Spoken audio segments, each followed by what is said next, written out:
Well, kind of a sobering forecast here as we move through the rest of this weekend and really even in the next week, as we're going to be looking at rounds of showers and thunderstorms throughout the Northeast. And unfortunately, the area that was impacted so greatly from the flash flooding last Sunday and early this week, it's going to get hit again. In fact, anywhere in this green, we're worried about heavy rain.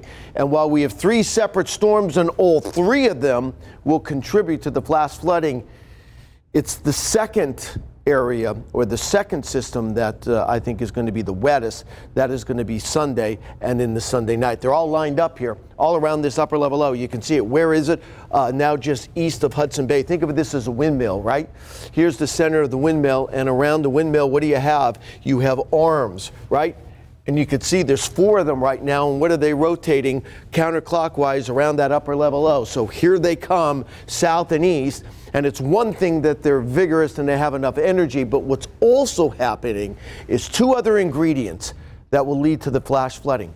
This upper low is going to be coming southward as we move through the weekend here. So with that, that's going to force the jet stream to the south, which means each frontal boundary associated with this disturbance is going to be moving parallel to the steering flow. Instead of the steering flow coming in from the west-northwest, that would take these fronts and push them quickly from west to east. The upper flow is going to be parallel to the front, which means these frontal boundaries are going to be slowing down. So think about it.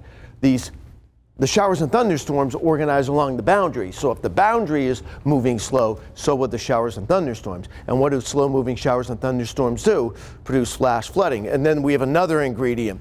Look at our water temperature anomalies off the eastern seaboard right now. You're looking at temperatures well above normal. In fact, when you look at all this red off the mid-Atlantic coast and the New England coast, those water temperatures are water temperature anomalies mean that the water temperatures right now are more typical of what we see in August and September when the water peaks off the eastern seaboard. So now you're adding more moisture in with these slow-moving fronts, and that's why we're getting so many problems with flash flooding. Now, already today we've seen rounds of thunderstorms move from Pennsylvania across southern New England. This little piece of energy is leaving, but see, you have additional pieces of energy rotating from southwest to northeast. You put in a warm, humid air mass, then you have all that warm water. Means that these thunderstorms, although today they're going to be isolated, they're going to be locally heavy. Take a look at future radar here, and you'll notice we're not looking at a solid area of rain and thunderstorms, but clusters of thunderstorms. You'll also note what organization we have. Those are organized from southwest to northeast, those cluster of thunderstorms. And watch how they're moving. Southwest to northeast. You notice that? So their slow movers are going over the same area, and that's why we're worried about the possibility of flash flooding. Here we are at 9 o'clock, and you still have those clusters of thunderstorms from Vermont all the way down in the eastern parts of Pennsylvania and east in the eastern Virginia. The thunderstorms should finally start to diminish during the overnight hours. Now, we get a little break in the action tomorrow. I don't think there's much of any thunderstorms tomorrow, perhaps late in the day across western parts of New York State and Pennsylvania, but much of the I-95 corridor, if there's a thunderstorm, it's spotty. Then here's that next system on Sunday. This will likely be the stronger of the systems this weekend, including what we're looking at today. And this could have what we call a true atmospheric river. What's that?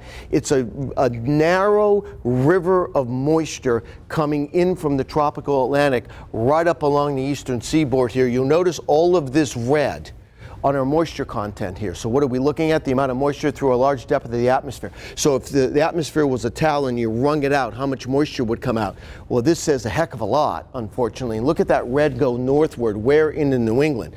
So that's why we're so worried about the possibility of flash flooding. And keep in mind, this would cause flash flooding anyway. What we're going to see, what we saw yesterday, what we're going to see today, and what we're going to see right through Tuesday.